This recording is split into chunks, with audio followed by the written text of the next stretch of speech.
Good morning and happy Wednesday, or whatever day it is when you're viewing, listening Wherever you happen to be this listening, podcast. This is a refreshing sound.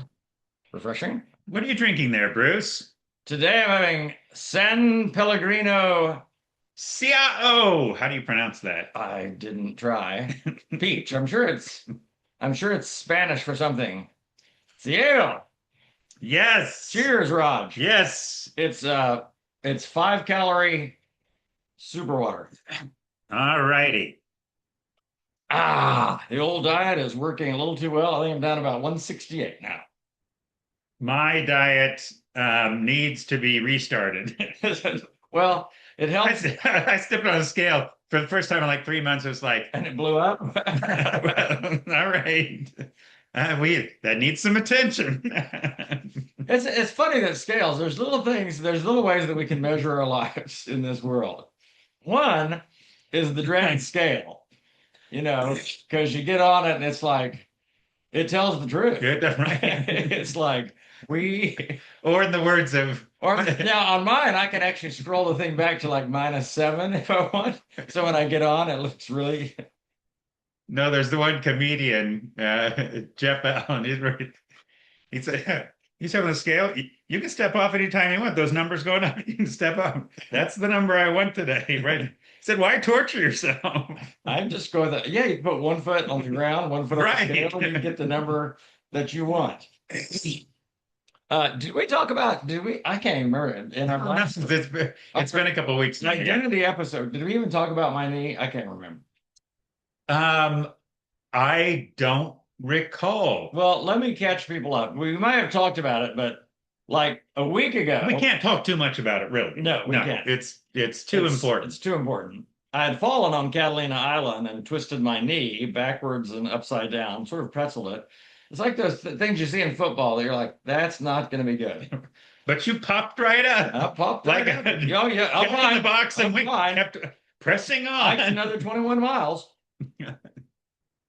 but got home, lots of pain, lots of stiffness. It's like, I can't seem to walk, like, at all. So It's getting worse. went to my orthopedic guy. We got an MRI done, and just like the good news is the MCL is not torn because that's this on the Okay. inside. I thought it was torn. It was not. Immediate collateral Ligament. something. I don't know. I It's what splattered. keeps your knee from going woo, shooting outside and bad things happening. Yes, we don't. Yes. So it was strained, but because of my diet with the basically low inflammation, it had no swelling. He was really surprised it had no swelling. But the Okay. MRI I did show I have a complex medial meniscus tears. Complex means there's more than one tear with a extruding flap. And there's also some sediment. Like 20, 30 years ago, I had, yes, that's when my knee, it it was similar to that. There was some loose stuff going around. Yeah, So flappage. and it's the right call, he said you really need to have surgery done because you don't want that stuff abrading other things and other tissues and osteoarthritis kicking in and all that kind of Right. stuff. And because it's in the white zone, this will be something for the white zone means it doesn't get red blood cell, doesn't get blood flow. So it doesn't heal on its own. Like this MCL is Really? doing really, really well. It's in the red zone. So it'll usually heal. Even if it gets torn, they'll usually heal on its own without surgery. But the meniscus, white zone. So anyway, I had no idea. one of the things we've been taking our small group through the book Hearing God by Dallas Willard. And one of the things that he argues that is so good, it's like in chapter 2 or 3, he's just like, don't just read Bible stories, be in the Bible stories. God isn't just giving us those Bible stories as examples of something he no longer does. Right. It's like, put yourself in that. See that everything that happened to Elijah or Moses or Peter or Paul or whatever, Right. that God wants to do the same kind of things to your life. And it's a very interesting argument because Okay. he would be a very conservative person. But the whole book's about developing a conversational relationship with God. So he's very much a person that believes in personal revelation. God is still speaking today. He didn't Right. mysteriously stop 2,000 years ago, and that's it. Right? Where we've got the Bible, there's no more. In fact, he's a whole piece on just the people that say that with the Bible and no more, and why he finds it to be real problematic. Right. Anyway, story. So Marlene and I were praying about it. The surgery was scheduled. That is so The telling. surgery was scheduled for the following Tuesday. This was Thursday night. So it was last Tuesday. And they had everything in line, like physical therapy afterwards and all the stuff. And I was just ready to go with it. And Marlene and I did a little research and just prayed about it. And I was walking around the barn, walking tag, and I had a conversation with God. And I remembered this Bible story. There was the leper that came to Jesus and said, Lord, if you are willing, you can make me clean. And Jesus said, I am willing, be clean. And so I just prayed that simple prayer, which was, Lord, if you're willing, you can heal my knee without surgery. And I just sense God saying, I am willing. And interestingly, what they were talking about doing is a sort of a cleaning your knee. Yeah. Like literally that it's a cleanup. Right. It's a clean out. They're going to trim some stuff. Right. They're going to clean it up. Mm-hmm. And so you're just asking God to, could you do that cleaning? Could you do that? So we wouldn't have a scourgery? Well, and the scourgery would only be $10,000. That's the word scourge. Oh my. That's the word scourge. It was going to be a scourge. Gougery. Well, don't even. It's I'm sorry. Healthcare. We're getting so off the topic. Yes. Anyway, so it's doing so much better. Roger brought me another stationary bike that I can use at the office. I have another stationary bike that I use at home. Yes, I did. I walked 9 holes at the ledges on Monday. No, yesterday, Monday. Oh, today's Wednesday, so 2 days ago. No problem. And that's carrying weight and up and down, and so I was really, really pleased. So thank God for that. And your score? We didn't even keep score. So it was Monday. The course was closed. Oh, okay. So there was like no pins. They would just have foam in a hole somewhere because they'd punched all the greens. So we were just like hitting to the middle of the green and then looking for the foam. Okay. And then putting away. But I was like, right around bogey golf, something like that. Because I had a couple of pars, but then I had a couple of other things. So I'm like, it's my over here. Let's just put that a suspected spam caller. Now is not a good time, okay? I'm sorry. What is that noise? So what all is going on in Roger's world? Any surgeries? No surgeries I've had to cancel. I'm finishing work on a house that we've had owned for a number of years. I used to do my eBay workout. We're getting ready to sell the house, and the blue house. The blue house, we call it. Because I have the green house, Roger has the blue house. If you sell the house now, you would not. It looks amazing. I need to come and look at it. Because I seeded the lawn, which I've never done in my life. I've got 2 50-pound bags in the back of my truck right now. I never grass seed anything. But I can attest to this. But this yard had some real, just like large bare patches. There was one whole section that had not. So I said, I need to get some. So I just did that. Then I kind of overseeded everything. A little term you've known for years. I overseeded some stuff.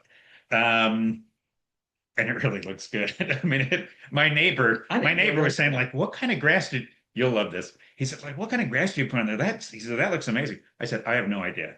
I just went to Home Depot and got like the cheapest thing I saw. Got some grass. Got the grass, put it out there. Bruce would know exactly. Well, this is a rye fescue, blue grain. If it's rye, it'll be gone by June 1st for sure. Okay. Maybe by mid-May. That's why I'm overseeding mine, because I've got a rye grass that looks beautiful. It's green right now. Okay. But by mid-May, once heat comes, it's just like, and it's a annual, which means it doesn't come back the next year. Oh, okay. So that's what I'm overseeing. I've got 50. There's grasses that are annuals. I'm learning so much. Of bluegrass in my truck right now because I want to do my whole yard in that. And that's a perennial.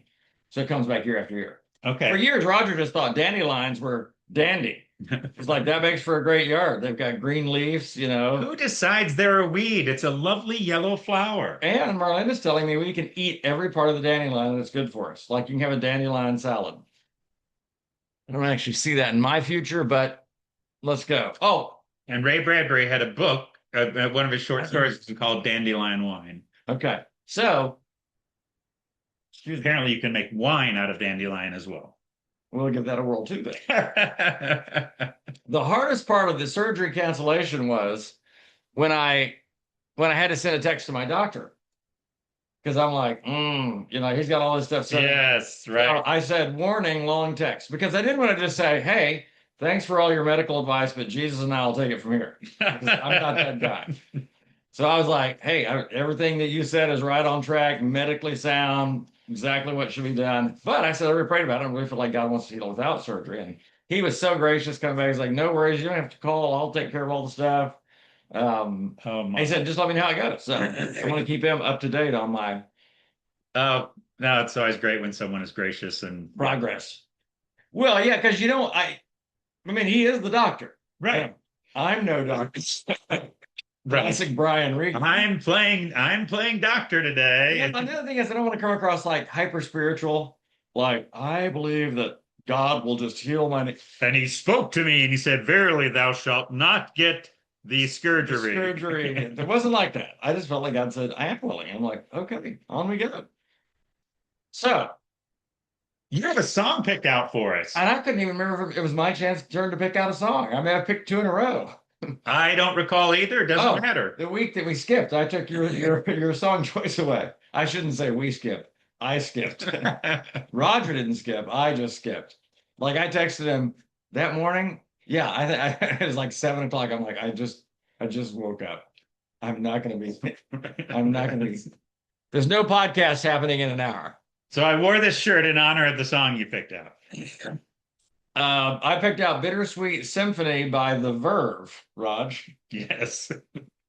help me understand how the Stones even remotely connects to that, other than it's a band. So, interesting factoid. Oh my gosh, here we go. I was just going to tell me something I didn't know. The Stones started the Verve. No, no. In that song, um, there is a riff, an Yeah. orchestral movement. Well, they had gotten permission from the Stones to use this riff, a riff from one of their songs. I've forgotten the name. Da, da, da, da, da, da, da, da, da. Oh. Yes, now. Well, the Stones ended up suing them because they were permitted to use it in a small way. They sued them because it was too foundational to the whole It was the whole song. song, yeah. They won the lawsuit, so 20 years of royalties went to the Stones writer, the person who so they lost 20 years of royalties from that song, which I guess ended up being a pretty big song, 1997, but they lost 20 years of royalty to the Stones. So, Gosh, that's depressing. But that sort of fits the theme of the song. yeah, well, it's The Bittersweet Symphony. So I've always well, it does fit the thing. It's fascinating. it's on my melancholy playlist, partly because I love it. It's got violins in it and orchestra, but it's almost like minor chord, it's got a little lilt to it, sad, but also happy, which when I looked up bittersweet is really the definition. I'm going to pull it up on my phone because it was because I'm just curious. So what did that word mean? So bittersweet describes a mixture of emotions, specifically pleasure, joy, or happiness tinged with sadness, regret, or pain. Right. Signifies a moment, memory, or an experience that simultaneously is both happy and sad, such as graduating, moving away, or Yeah. reminiscing about a loved one. Yep.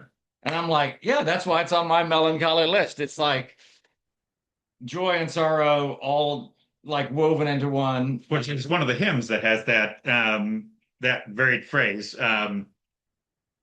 Yes, this mixture of joy and sorrow that really is what life is about. That there's always this combination. Even if you think about every good, like a new baby comes into the world, but you're in the tension of somebody lost a child today. Yeah. I'm eating this awesome meal, but there's the tension of there's somebody scrounging for, and they're not going to find food today. They are not going to eat today. That it is part of this tension we end up living in this bittersweet symphony. Well, Yeah, and I don't even, it is life. I don't get as deep existentially as that, like when I'm eating a hamburger or something. But I remember that moment in my life where I felt like it was, and I had a hard time accepting it. That's a little bit of the thing I want to talk about today, but it was the moment that our son was born. So, for those of you that don't know, our son is adopted. So, we did an open adoption. We're working with a birth mom. She was at the hospital. We drive up to Chattanooga in the middle of the night. And it was the most bittersweet day of my entire life. Mm, Because in this moment yeah. that is supposed to be the happiest moment of our life, there is a grandfather 20 feet away from me who is sobbing because his daughter is giving up his grandchild to us, who is Zachary. So Yeah. he's sobbing and just telling Marlena, just pleading with her, sure, promise me you'll take care of him, promise me you'll take care of him. And I'm watching this. Oh So God. I'm in tears. And I just remember my brain went, it just kind of turned in on itself. And I remember leaving that waiting room and I went back like into a children's waiting room and I remember just curling up under a table that had like blocks on it. I'm like, I'm just gonna rest. I just need some because it was so, but I realized I was having a hard time accepting the moment which had both joy and sorrow in it. Intense. Yeah. Intense joy and sorrow. Yeah. And we sort of want it to be one thing or the other. In other words, I because I'm like on the Enneagram, I'm a Right. 7, so I'm all about fun. I want things to be fun. I want people to be happy. I want people to be enjoying things. Right. But I realize that's not always the case. Right. But there are other people different than me. This is hard to imagine. But they actually gravitate toward sadness, misery, depression. I mean, then they sort of state it's like they can't accept the joy in life at the same time. Yeah. Yeah. And it's when we accept the reality that there's beauty and there's horror at the same time in our world, Yeah. we're going to get in this tension of stuck in one or the other. The person who just wants to be fun or happy is just going to overdrink, overdo something, numb the pain. Or the person who just is going to stay in the sadness is going to be, well, they might do the same thing about it, like just numb the pain and just, it's that whole thing of embracing all of life. And even not yesterday, because I was pressure washing for 6 hours yesterday, I just had this reality that even when the enemy is wreaking havoc in my life at times, because there's been times that he has. I remember back in 2012, some stuff that was going on, Yeah. 2013. But as I look back, I'm like, but there was some amazing stuff that God was doing in me in that time, in me. And I thought, would God let all of this terrible stuff happen? Hard stuff. Just that was harder than the whole adoption thing Right. because he wanted to do something in me. And I realized, oh yeah, we're that important to him. Well, He yeah. he's gonna work something good out of everything. It's like the most overused, maybe in some ways misunderstood verse in the Bible, God works all things together for good. But he absolutely does. The whole all things is all things. It's like he's working everything. And I love it. I've said many times on our podcast, one of my favorite verses, Jesus said, Father is at work to this day, and I too am working. And I'm like, God is always at work. So when there's joy, I can enjoy the joy. In other words, I can be in that moment. I can be present with that, enjoy all of it. I don't necessarily feel the tension of people that aren't feeling joy in that moment. Right. But then I also, when I'm experiencing depression, sadness, anger, frustration, I'm able to stay in that and not feel like I have to get out of this. I have to find Yes. a happy place. I'm like, this is just part of the bittersweet symphony of life. And the odd part of that is how often joy ultimately comes from sorrow, comes from a hardship, comes from an ache, comes from a loss. Like where there's a particular kind of loss, and you end up saying, I remember our friend from school, Scott Mitchell, who ended up on a hike falling off a cliff. He ends up being a paraplegic. I remember one time him saying, I might have read this. There's this moment he said, I would not trade that, which is this because of the person I am. Mm. And part of it saying the joy of the life that I have, and this relationship I have with God, and what God did out of that. I'm deliberately here using this is an extreme. We look and say someone Can't even imagine. who's paraplegic, but for him to say, I would not trade that. I would not go back because of what it did. And I've seen this in my life. I've seen things. In fact, I would say the best things about me, the best qualities that people like about me, if you trace them back, come from a couple of things I desperately have prayed God to take away. This battle, this struggle, this broken part of me. But what has come from that, it's that it's not just that. It's possible that the only way for certain great qualities to emerge, Right. Yeah. is from a terrible battle, a terrible loss. So it's not just that God happens to work with all things and turn them to good. Some kinds of good can only happen out of a terrible loss. It's the only way it's going to happen. It's the only way it's going to happen. Right. I years ago, I had prayed that God would make me humble. And I was looking for the endowment program, just God make me humble. Wait. Like, time out. This is the worst prayer ever. Everyone knows you can't pray that. No. You don't ask God for humility. No, the most dangerous prayer is when you pray, God, I want to get closer to you. I want to be closer to you. That can bring all sorts. Well, that and humility are really kind of close. They're neck and neck. I agree. But God didn't endow me with humility. Right. He allowed me to experience humiliation. And then I'm like, oh, yes, this is how change that request. This is how we gain the character trait and the fruit of the Spirit, which is humility. Let's skip humility. Let's try kindness.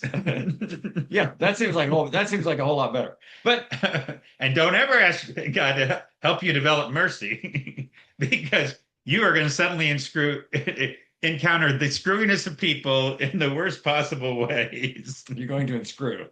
Things are going to unscrew in your life that you just did not see coming. It's not going to be good. This screwing is a scourge. It's like a scourgery. It's a thing like that. A screwery. So the other thing, and if you haven't heard the song, listeners, you haven't. I had never heard it. You're kidding me. Oh gosh, no. Oh yeah. Okay. So this is big. I had a song on my playlist that Robert didn't know. No, you had several songs that I didn't even. There's a group, the Verve Pipe. I've heard their classic one-hit wonder, which was Freshman, Only Freshman. Okay. It's a fascinating song. I'll have to listen to that. And at first, when you said the Verve, when I saw the Verve, so is that the same? No, it's the Verve Pipe. Okay. Only Freshman. That is a also a melancholy song now that I think about it. But a one-hit wonder. It's a fascinating. I'll have to listen to it. Yes. I played it for you years ago. Okay. We were only freshmen. Road trip. Yes, it was interesting. So the other thing about that song that I want to talk about, because I like the music. I mean, that's just part of why when I listen to that song, I like the music. I like the way it builds and all that kind of stuff. So when you on that melancholy playlist, this is where you kind of want to sit in the melancholy or you want to come out of the melancholy? No, I want to sit in it. So when I have a melancholy playlist, I want to sit in the pain, the sorrow. So this is a sit in it song then. Yeah. Okay. So, but it's also this is another term that people are using. I had to look it up. Feeling all the feels. When someone says all the feels. Okay. They're talking about joy, sorrow, happiness, sadness, all the feels that come. And so I looked up, you'll love this. There's 37 identified emotions by Stanford researchers that did the thing. So there's 37 emotions. Okay. That a person might be feeling at any given time, which is fascinating to me because a lot of them look similar. Similar. But feeling all the feels is what I want to get to in this part of the song. So you get this sense to me, ultimately, the song is about someone who is stuck. They're just sort of stuck because he keeps saying, he says, this life's a bittersweet symphony. You're chasing dollars, you're chasing money, and then you die, trying to make ends meet, and then you die. I mean, there's this whole thing of he's in this like mold. He calls it his mold. I can't get out of it. He goes, I can't change. Then he goes, I can change. I can change. I can. And then he's like, no, I can't change. He's back and forth. I mean, it just seems like stuck. It's the same thing. I can only take you down the road, the only road I've ever been down. I can't get off this. And I thought we might have readers, listeners, not readers, but listeners, viewers. I guess you could read if there's like a transcript, which we have done of this thing. Use your transcript feature on your favorite listening device. Get stuck. And I realize what we're waiting on is an endowment of inspiration, motivation, like, and I've prayed for it before. Like, God, just, I want to help me do this thing. I remember like 30 something years ago when I was beginning, or just really starting the journey of following Jesus. And I wanted to spend time in the Gospels in the morning, like 6 o'clock in the morning. I'm like, I've got to be disciplined because I would wait sometimes to get up till 7. I'd be at work at 8. So it's just, eat some coffee, drink some coffee, and run out the door. Right. And I remember praying, God, help me be disciplined. I want to be able to get up at 6 o'clock in the morning. Oh, I know, I've prayed some prayers. But you know how God answered that prayer? He said, okay, be disciplined. I was like, I saw that going differently in my mind. no, he just said, be disciplined. So I started just getting up at 6 a.m. and taking time to read in the Gospels and taking time to pray. But it was the thing. And what happened is, once I started doing it, it created a sense of motivation about continuing to do it. So this is from a Tony Robbins talk, and I've mentioned this one other time, but it's worth repeating here. And I don't listen to Tony Robbins a lot. I just happened to hear this one that came up. You are such a Tony Robbins fan. I'm not, but and but he said something that has always stuck with me, and it's absolutely true. Right. He said, inspiration is not what motivates us. A motivational talk from someone is not what motivates us. It's not an idea that motivates. I realize I have great ideas every day. It doesn't necessarily motivate me to do. He said, what motivates the human being is progress. When you make progress on something, I'm like, that's absolutely true. So like I'm in a mode right now, mode, not mold, but a mode right now where I'm writing again. And the hardest thing in the world, I was so glad Kathy Lipp did a podcast on this because I'm like, she was entering into my world. She'd like, gets up in the morning and she goes, there's 100 things for me to do. So I'll do those. I start doing those 100 different things. Now she knows she's got to get writing in today because she's a big, write 500 words a day at minimum, no matter what else you're doing. And she realized, she goes, I'm doing everything in my power not to have to sit down. It's just so hard to make yourself sit down and start writing. But once you do, man, you can just all of a sudden you're pounding out 500 words, you're pounding out 1,000 words. Like last week on a Wednesday, I got like almost 2,000 words in a 2.5 hour window. Okay. At Starbucks. Yep. Just and what it does is the progress that I'm making on the book now is it's creating its own motivation. I'm like, I can't wait to finish this chapter because now I'm really wanting to get into this chapter, but I can't get into that chapter until I finish this one. So I've got to wrap it. And this one's a little harder. Yeah. I'm having a hard time in this one chapter bringing everything together without it becoming too verbose. Like I can tell it's getting long. Yeah. Yeah. So I'm like, how do I make this more concise, more readable, but understandable? Because it's essential that they understand this piece because I'm starting the second half of the book after this chapter. The first half of the book, this is undivided, is what's the problem? Yeah. Let's talk about the problem. And there's a lot of components to the problem. Right. The second half of the book is the solution. All right, what do we need to do? In other words, what behaviors are going, because the first part is a lot, it's a little bit philosophical and it's a little bit about the problem underneath the problem, the way that we communicate. But it's very practical after that. Like here's 10 things you can do to positively impact your communication with anyone, your spouse, people at church, neighbors, friends, coworkers, whatever else that is. So I'm dying to get to part 2. And I'm like, I can't, nope, I got to wrap up this one because this puts the reader in a position. All that say, if you're stuck, like this guy in the song, just like he keeps saying, I can't change. And then he's like, can change, I can't. It's like he wants to change, but he's in his mold. He can't get out of his mold. He keeps going down the same road. You can. You've just got to make progress. So if you choose a new road, you've got to get at least one step Take the first down the step. new road. Yeah. And Yeah. so a lot of times in counseling, I'll just tell people because it's not, it didn't start with me. It's like what a counselor told me. Bruce, don't get too far out. What's the next right step? Yeah. I'm like, oh, that's easier than trying to figure out what's the next 10 steps. What's the next right step? In fact, even in the 12-step program, they won't let you skip a step.